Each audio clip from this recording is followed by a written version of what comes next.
हरिशंकर यादव जी।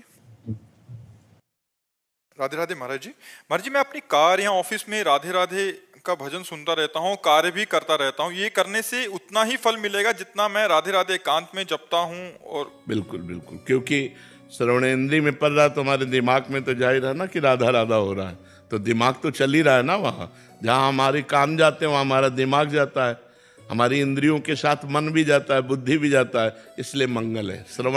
श्रवण तो हो रहा है ना, श्रवणम कीर्तनम स्मरणम। श्रवण करना, कीर्तन करना, स्मरण करना, तीनों को बराबर फल है। स्मरण अंदर, श्रवण बाहर से हो रहा है, कीर्तन मुख से करते हैं, तो कीर्तन करना है तो वही फल है, श्रवण करना है तो वही फल है, स्मरण करना है तो वही फल है। सुभद्रा यादव जी, गुड़गांव से। राधे राधे महाराज जी। महाराज जी, हमने फोन में देखकर आपको गुरु बना लिया और आपके श्रीमुख से राधा नाम सुनकर राधा राधा जपते हैं। हम कहते हैं गुरु की बात मान लो। गुरु बनाने से क्या है?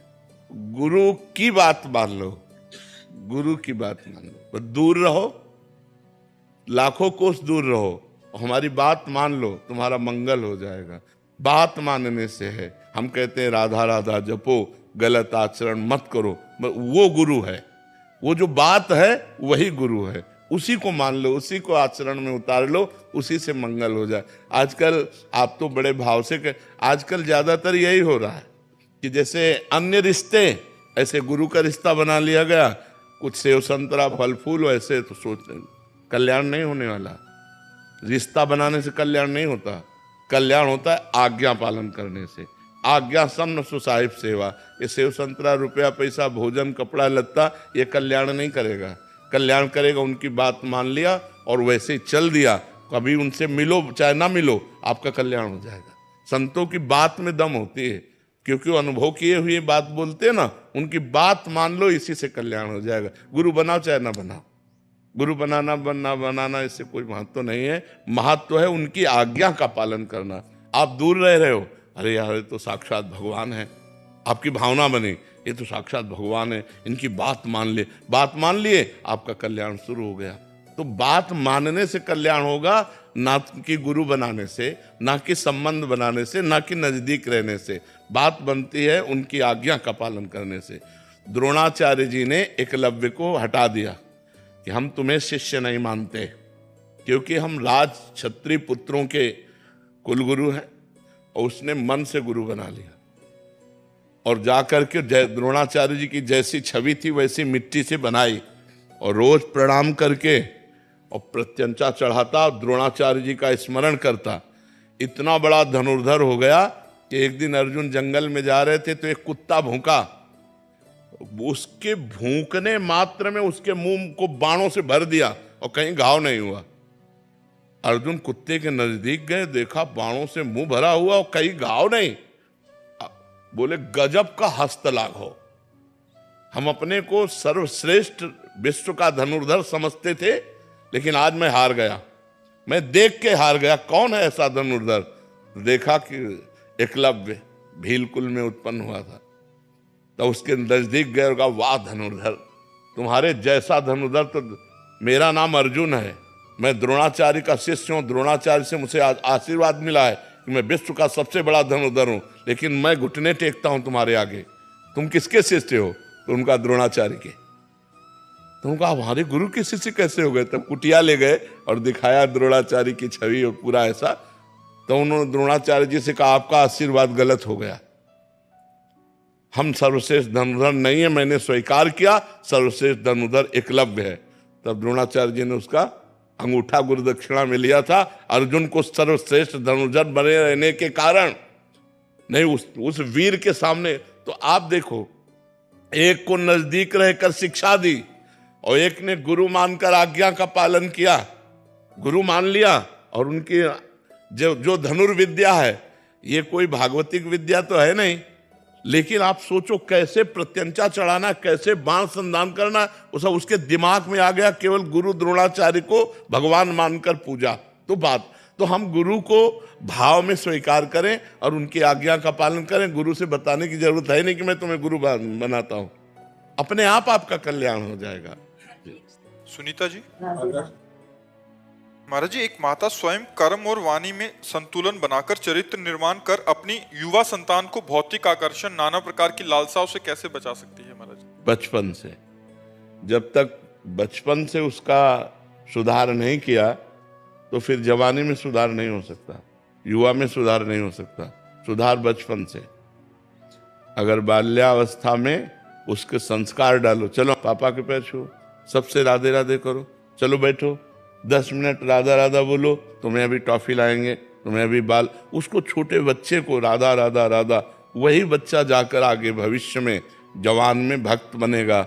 नहीं तो आज के जो बच्चे हैं थप्पड़ मारते हैं अपने माता पिता को, अपने माता पिता को घर से निकाल देते हैं, ज्यादा करे तो काट के फेंक देते हैं। आतंक भर गया है दिमाग में दुष्टता भर गई है, क्योंकि आधुनिक पढ़ाई और आधुनिक सफलता देख देख करके वो मतलब उनकी जो बुद्धि है वो भ्रष्ट हो गई, अध्यात्म से भ्रष्ट हो गई। बहुत पुराने समय में गांव में नौटंकी होती है ना, नौटंकी में एक नाटक देखा था सुल्ताना डाकू, उसी सुल्ताना डाकू पे बनाया गया था। सुल्ताना डाकू था, बहुत बड़ा डाकू था। उसको जब फांसी की सजा मिली, अंग्रेजों का राज्य था, तो उनसे पूछा गया तुम्हारी अंतिम इच्छा क्या है? तो उन्होंने कहा हमें माँ के गले लगना है। तो उनकी माँ बुलाई गई, वो रोती हुई आई, जब गले लगी तो दांत से मुंह में नाक काट ली उसने ऐसे। तो पूछा कि क्यों, ऐसा क्यों किया? तो बोले जब मैं कक्षा 1 में था एक कलम चुरा के लाया था, तो माँ ने कहा था शाबाश बच्चा, लिखने के काम में आएगी। तो मैंने समझा अच्छा है, आज मैं सुल्ताना डाकू बना हूं तो इस माँ के कारण बना हूं। अगर ये पहली कलम में हमें थप्पड़ जमा देती तो आज मैं फांसी में न चढ़ता, मैं आज गलत कार्य में न जाता। तो बच्चे की जीवनी बनाने वाले माता पिता ही होते हैं। यदि प्रारंभ से बच्चे को पूजा में बैठालना, सतोगुणी बातें सिखाना, शास्त्र सुनाना। अच्छा, हम लोग संत क्यों बन गए? घर में भागवत होती, घर में रामायण होते, घर में संत जन आते, घर में जब देखो तो भगवत चर्चा हो रही, भोग लगा के भोजन पाना, एकदम भागवत। मोहल्ले में कहीं प्याज लहसुन नहीं आता, ऐसा पवित्र ब्राह्मणों का कुल, तो उससे संस्कार बने, अल्लाह भगवान के मार्ग में हम आ गए। तो अगर संस्कार सही ना हो तो फिर जवानी में संभालना कठिन होता। जवानी में तो उन्माद अवस्था होती, फिर नहीं संभाला जा सकता। बाल्यावस्था से बच्चे को संभाला जाए तो वो महान बन जाएगा। और संभालना तो गर्भ अवस्था से ही होता है। जब बच्चा गर्भ में हो, ब्रह्मचर्य से रहे, खान पान सही रखे और भगवान की चर्चा सुने तो संस्कार उस पर पड़ते हैं। जब कयाधु प्रहलाद जी की माँ गर्भवती थी, प्रहलाद जी गर्भ में थे, तो देवराजेंद्र बंदी बना कर ले जा रहे थे। तो देवर्षि नारद जी रास्ते में मिले, उन्होंने कहा इनको कहाँ ले जा रहे हो? बोले हिरण्यकश्यप का वीर्य है, ये दैत्य है, महान भयानक होगा, ये जब पैदा होगा तो इसे मार देंगे। तो उन्होंने कहा नहीं, गर्भ हत्या या बालक शिशु की हत्या ये ठीक नहीं, छोड़ो तुम इसे। तो नारद जी की आज्ञा से उन्होंने नारद जी अपने आश्रम ले गए। और गर्भस्थ शिशु अंदर जब थे, तभी से भगवान की चर्चा, नवधा भक्ति का वर्णन, भगवान का नाम कीर्तन अपने आश्रम में। तो देवर्षि नारद जी के प्रभाव से प्रहलाद जी पैदा हुए।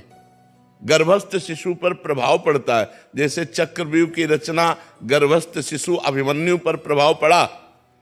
मां 7वें द्वार भेदन में सो गई, तो इसलिए वो 7वां भेदन करना नहीं जाने, नहीं 6 चक्रव्यूह को तोड़ना वो जान गए थे, गर्भ में ही जान गए थे। जब बालक गर्भ में हो तो ब्रह्मचर्य रहना चाहिए, खान पान शुद्ध रखना चाहिए, भागवतिक वातावरण रखना चाहिए। और जब बच्चा हो जाए तो जब तक जवान ना हो तब तक उसे अच्छे आचरणों की शिक्षा देनी चाहिए, पूजा में बैठालना चाहिए, तो एक सतोगुणी आदमी बनेगा। अब बचपन से माता पिता बालकें बुलावें, उदर भरे सोई जतन सिखावें। अच्छा, बच्चे देख रहे हैं हमारे माता पिता क्या आचरण कर रहे हैं। अब आप नशा कर रहे हो, आप गंदी बातें कर रहे हो, हंसी मजाक कर रहे हो, गाली दे रहे हो, तो वही संस्कार तुम्हारे बच्चों में पड़ रहे हैं। तो हम स्वयं सुधरें, माता पिता स्वयं सुधरें, ये सावधानी रखें कि बच्चों की दृष्टि में उनकी किसी भी तरह की हरकत ना आने पावे। और वार्ता में अब माता पिता लड़ रहे हैं, गाली दे रहे हैं, बच्चा छोटा सा देख रहा है, वही संस्कार उसके अंदर पड़ रहे हैं।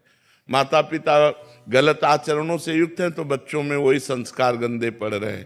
तो बहुत सावधानी पूर्वक गृहस्थी धर्म में यदि चले तो ये बहुत बड़ा धर्म है। अपने बच्चे को एक समाज का सेवा करने वाला बनाए, भगवान का भक्त बनाए, तो जन्म होना बच्चे का ठीक हुआ। नहीं तो देखो ना अब कैसे कैसे बच्चे पैदा हो रहे हैं कि बड़े बूढ़े माताओं बहनों के साथ कैसा व्यवहार कर रहे हैं कि तुम जवान हो, गिरे को उठाना चाहे कि गिराना चाहे। कोई माँ बहन जंजीर पहने ऐसे नजदीक मोटरसाइकिल ले मारा ऐसे, वो हाथों घसीलती चली जाए। अब कहाँ लगा, कहाँ कष्ट हुआ, अब इतना निर्दयी हो गया है, और उतने में उसकी जान पर खेल गए। तो ये जवान लोग जो है जो गलत रास्ते अपना रहे हैं उसका कारण है उनको बचपन से अध्यात्म की शिक्षा नहीं मिली। नहीं देखो रामायण में देखो, प्रातः काल उठ के रघुनाथा, मात पिता गुरु नामय माथा। स्वयं भगवान राम प्रातः काल उठ करके माता पिता और गुरुजनों के चरणों में माथा रख के प्रणाम कर। अब कौन बच्चा प्रणाम करता है? क्योंकि सिखाया नहीं गया, आचरण ही नहीं दिए गए। जिनको सिखाया गया वो बच्चे करते हैं, और जो करेंगे वो आगे उन्नति को प्राप्त होंगे।